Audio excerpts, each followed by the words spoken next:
The Report on You, or Someone Very Close, Issue Number 14, by Christopher Wallace. My name is James Gruber. My wife and I have sex bi-weekly, every other Saturday morning.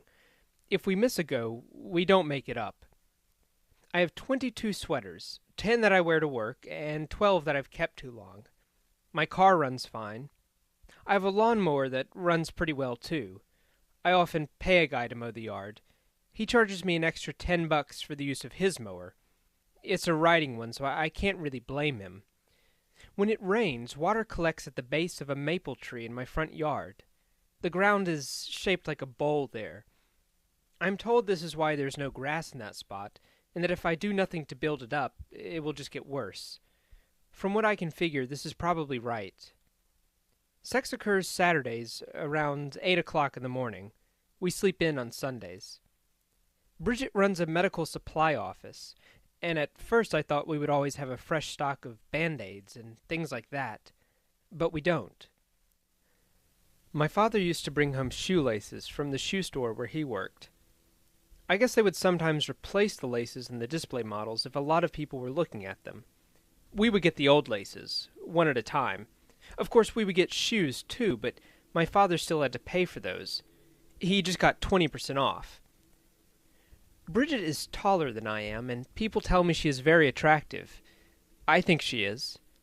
She washes herself with soaps that cost more than our food, so that's where the emphasis is. I wash myself with whatever she buys me, which is usually something cheap. We had to make cutbacks somewhere, I suppose. I used to just use the soap directly on my body, but when I started living with Bridget, she found this disgusting. I changed my habits, but not for her. I changed because I saw a program on TV about the skin and about how it's constantly dying and falling off and how while you don't want to scrub yourself raw, you do want to aid in the shedding of that skin. So now I use a washcloth to aid in the shedding of my skin. We have never talked about kids, though Bridget's mother brings it up. I can't tell from my wife's reaction what she really thinks. She just responds, "I'd feel terrible subjecting a child to this." She never explains what this is. In the kitchen there's a chair that no one will sit in, and I often wonder why it is there. Why would we subject someone to that chair? It's not that it's uncomfortable, it's really not, but the chair is not in a place where anyone would need to sit. It's at the end of an island where we do all of our cutting and food preparation. The chair is positioned with its back to the island, facing the blank wall 4 feet away. I can't remember who placed the chair this way or why, and it has never been moved. That's pretty much my life. All one needs to know, anyway. That, and I once killed a duck. But with my car. It was evening and the duck was crossing a street. It happened in a neighborhood designed around a little lake. It made a terrible sound, but I also felt it. It kind of jarred the steering wheel a moment, and I know I hit him with the tire because there was a bump after the initial hit. I could see him flailing wildly in my mirror, and it really made me sick. I didn't stop.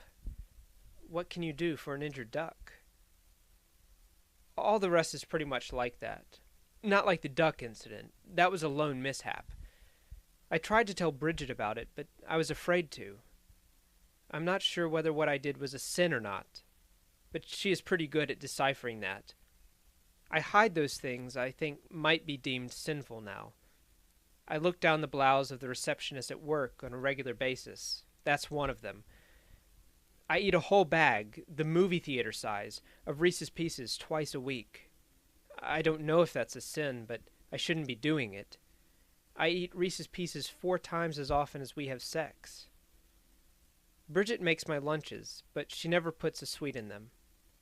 I sometimes feel bad that she makes my lunch. We both work, and truthfully she makes more than I do, so that makes her head of the household financially. But she still makes my lunches. I water the plants. I just don't always mow the lawn, and like I said, I've never done anything about that low spot around the maple. I think I bought soil one time, but it got used elsewhere, in places that do not gather water when it rains. I'm not really sure what she means. Just what would we be subjecting a child to exactly? We're a fairly stable couple. I can't recall the last time we had words. Things are pleasant here, mainly. We changed the drapes a few months ago. I don't particularly like the pattern of the material, but I wasn't there to pick it out. Actually, I was mowing the lawn. So I do mow, just not often enough for me to justify spending what I did on the mower. It's red, and the curtains are kind of a salmon color with some Buddhist symbols in brown. I'm pretty sure they're fake, the symbols. You don't see people with curtains made of fabric covered with crucifixes. If the Buddhist symbols really mean something, just what are we accidentally stating? I hope they mean nothing, because we're not religious. I mean, I've always identified some spiritual aspect of myself, but it's difficult to name. And Bridget and I never really speak of religion, except when picking out drapery fabric. That's once more than we have spoken about having kids.